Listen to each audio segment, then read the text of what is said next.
What is going on, guys? MJ2005 Gunner here, and today I'm going to be reviewing the high-grade Gundam Astaroth origin from the Iron Blooded Orphans manga. Now, this is what may appear in the final chapter of the manga because, Vocal Warren is aiming to get the armor back and restore it to its original form. So, we have a preview of the original form. And I'm not going to talk too much about the backstory in case I spoil it. And this really suits the demon's name because, well, a hierarchy of the Trinity of Hell. Why should it be blue? It should be like bloody red, bloodthirsty. And this actually fits the bill. And actually, the emblems look pretty cool. And as well as the head. I do not like the head at first. But, I do not like the head in model form at first. But when I got it myself and saw it myself, well, it's absolutely amazing. It looks even more amazing when I cut off the child safety pegs. So, yeah, as an entirety, this is an awesome kit. Now, I want to warn you guys about the chest plate because the chest plate fell off multiple times on me. So I just gave up and glued it in.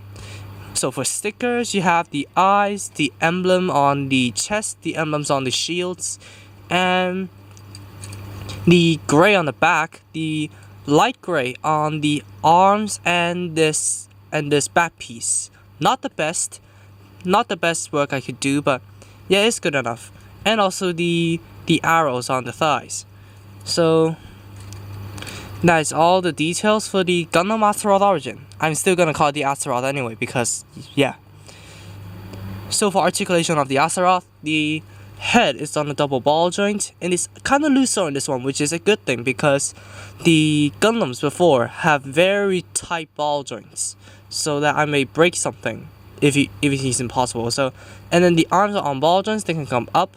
The shoulder armor can come up, while the shields have their own hinge, and the arm can come out that far. The arms can rotate. They can rotate above the elbow and pop off almost. Bend at the elbow at one joint. The wrist is on the ball joint. There's the ball joint in the torso, but not that effective right now, I think. Yeah, it's not that effective. And also you have a swivel waist while it's on the ball joint. The front skirts are teeny tiny, but moving them out of the way is gonna be beneficial. Side skirts can move up all the way. Back skirts are stationary. The legs go forwards that far, backwards, outwards, all the way. Rotation at the hip. A double jointed knee, but you really do not get too much out of it because of the bulky armor. And then the foot can go forwards and back. The side to side motion is very easy to execute. If you can imagine the Gundam Barbatos, it pops off 99% of the time while you do this. But on the Astaroth origin, it just popped off once, but not again, it's loose. So I want to see how they improve this in the Barbatos Lupus. And also the foot can point down. And the backpack piece can move. These are also on a swivel, and the blades can come out. So all in all, this is a really articulate mobile suit. So yeah, I may say it is more articulate than the Barbatos, just because it can really utilize every single moving joint.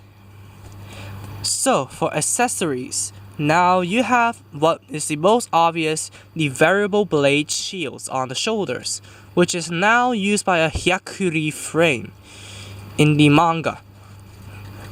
So what these do, you can actually rotate the arm out and then use the shield joint or the shoulder joint to basically use them as shields. So you can block the front of the chest. But what the actual joint does is you first rotate these to the front and then rotate them up, and then bring the blades out, or the wings as you may call them. Well, as you do.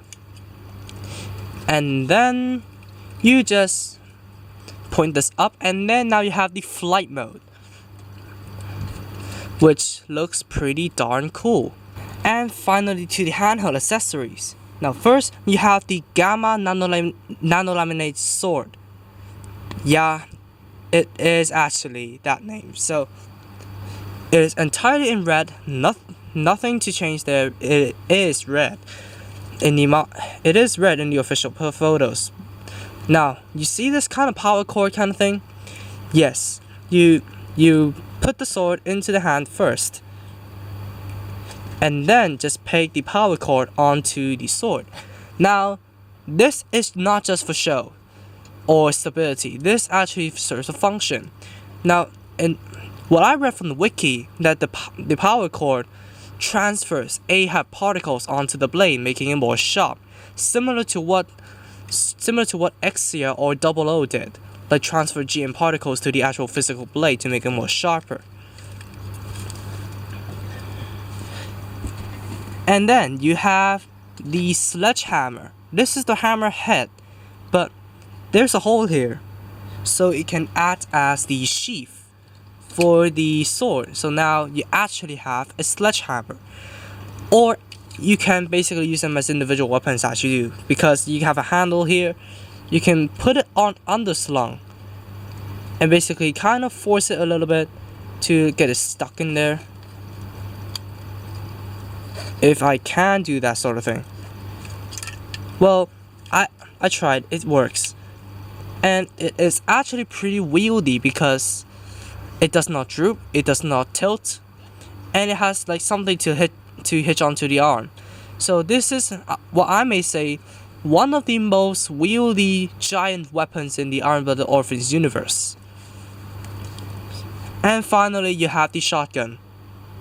Yeah, just a plain old shotgun, nothing special, but it is kinda special to see a Gundam equipped with a shotgun, because most of them are like beam rifles, sniper rifles, or like just basic assault rifles. Just rifles and machine guns, and just those two. So now finally you have a third type of gun that I know of, or maybe pistol, so 4. So it is kind of special to equip a Gundam with a shotgun. So just basically stick them in the cockpit. Yeah, well, anyways, that is cool. That is a cool thing to do to a Gundam. So where do these store? Like, I see pictures of the weapons stored. So basically you need to utilize this piece. This is basically the mounting unit for all the weapons. So let me show you.